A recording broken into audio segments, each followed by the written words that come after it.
it's probably worth to start with the fact that it's not compulsory. So like, which is probably quite untraditional when you sort of think of elite sport and professional environments like that, where it's like scheduled into their day. So they don't have that luxury at this point. It's a relatively new development in their training. We're talking the last 5 to 10 years it's been introduced, sort of more formally at least.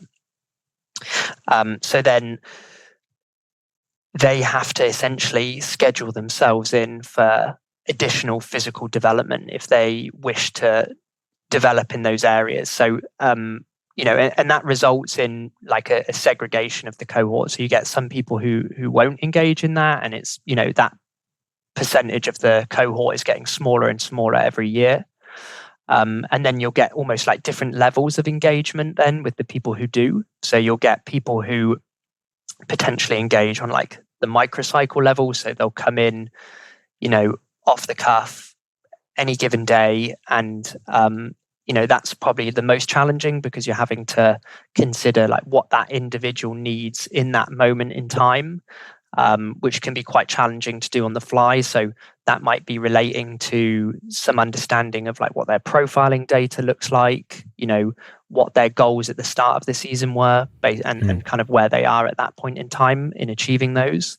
But then also like, what's their week look like? So understanding, what their rehearsal schedule is like for that day, what it's been like the previous couple of days, and what it's like looking like in the next couple of days.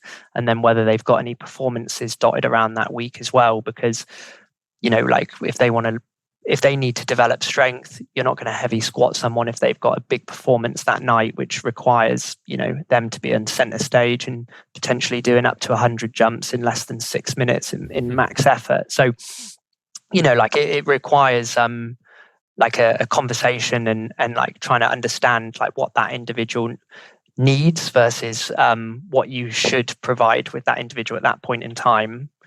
And then you've got people who might engage on sort of like the mesocycle level. So you'll have people who understand like that they have like a really challenging role coming up, and they want to address that like well in advance. And we can have a discussion around what that role involves.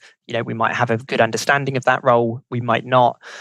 And then we can potentially derive some tests that might sort of give us a better understanding of that particular individual's sort of physical capacities. And that might help or facilitate some programming or programming decisions around that sort of mesocycle. So, whether it's cardiovascular, whether it's jumping, whether it's strength, whether it's upper body strength, we might do some specific testing to kind of facilitate that. And then they'll go away and they'll either do that with us, alongside us, and book in and have specific sessions, or sometimes complete some of those sessions independently as well.